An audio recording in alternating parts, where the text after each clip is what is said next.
વિદ્યાર્થી મિત્રો, તમે પેન્ટેડ એપ્લિકેશન ડાઉનલોડ કરી લો. અહીંયા તમને હોમ પેજ ઉપર જ વિકાસના દરેક વિષયનું તમને સોલ્યુશન્સ મળી જશે. લિંક નીચે ડિસ્ક્રિપ્શનમાં આપેલી છે. અને તમારા માટે ખાસ અમે લોન્ચ કરી રહ્યા છીએ રેપિડ રિવિઝન બેચ, જેની અંદર ગણિત, વિજ્ઞાન, સમાજ, ઇંગ્લિશ આખું રિવાઇઝ કરાવશું કે જેથી એક મહિનામાં તમને સરસ મજાનું રિઝલ્ટ ફાઇનલ એક્ઝામમાં લઈ આવો. અને સાથે માર્ચ મહિનામાં આપણે લોન્ચ કરવાની છીએ પેપર સોલ્યુશન બેચ. તો હમણાં જ એપ્લિકેશન ડાઉનલોડ કરો. લિંક નીચે ડિસ્ક્રિપ્શનમાં છે. ચેનલ સબસ્ક્રાઇબ કરો. નમસ્કાર વિદ્યાર્થી મિત્રો, આજના વિડીયોમાં આપણે જોશું પરીક્ષા 2024 વિકાસ અસાઇનમેન્ટ ધોરણ 9 વિજ્ઞાન વિભાગ સી પ્રકરણ 7. તેમાં પહેલો પ્રશ્ન, અંતર સમયના આલેખના ઉપયોગો જણાવો. તેનો જવાબ છે, અંતર સમયના આલેખ પરથી પદાર્થની ગતિના પ્રકાર વિશે જાણી શકાય છે. એટલે કે પદાર્થની ગતિ નિયમિત છે કે અનિયમિત તે જાણી શકાય છે. બીજું, અંતર સમયના આલેખ પરથી આપેલ સમયગાળાના કોઈપણ સમયે ગતિ કરતા પદાર્થનું અંદાજિત સ્થાન નક્કી કરી શકાય છે. તેમજ જે તે સ્થાન પર પદાર્થ કયા સમયે હશે તે પણ જાણી શકાય છે. ત્રીજું, અંતર સમયના આલેખમાં મળતી સુરેખાના ઢાળ પરથી નિયમિત ગતિ કરતા પદાર્થની ઝડપ શોધી શકાય છે. એક જ આલેખપત્ર પર દોરેલા અંતર સમયના આલેખ પરથી નિયમિત ઝડપથી ગતિ કરતા પદાર્થોની ઝડપની સરખામણી કરી શકાય છે. એક જ આલેખપત્ર પર દોરેલા અંતર સમયના આલેખ પરથી એક જ સીધા રસ્તા પર જુદી જુદી ઝડપથી ગતિ કરતા બે પદાર્થો એકબીજાને કયા અને ક્યારે મળશે તે પણ નક્કી કરી શકાય છે. ત્યારબાદ બીજો ક્વેશ્ચન, ગતિમાન પદાર્થ માટે વેગ સમયના આલેખના ઉપયોગો જણાવો.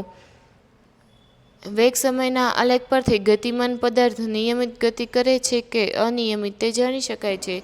વેગ સમયના આલેખ પરથી પદાર્થના વેગના મૂલ્યમાં થતા ફેરફારો વિશે જાણકારી મેળવી શકાય છે.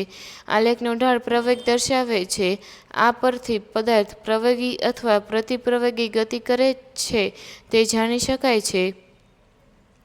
વેગ સમયના આલેખ પરથી આલેખ દ્વારા ઘેરાતા પદાર્થનું ક્ષેત્રફળ શોધવાથી આપેલ સમયગાળા દરમિયાન પદાર્થે કેટલું અંતર કાપેલું તે શોધી શકાય છે.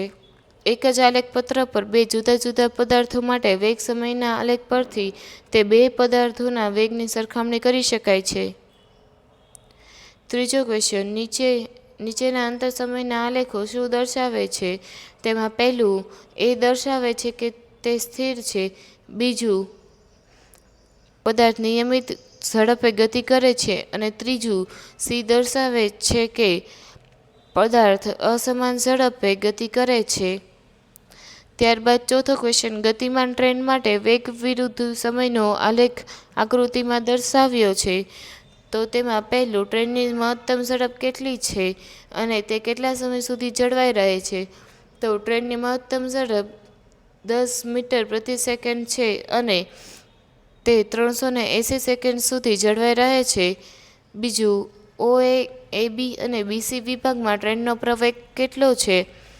તો તેમાં OAમાં 0.25 મીટર પ્રતિ સેકન્ડ છે, AB 0 મીટર પ્રતિ સેકન્ડ છે અને BCમાં -0.125 મીટર પ્રતિ સેકન્ડ પ્રવેગ છે.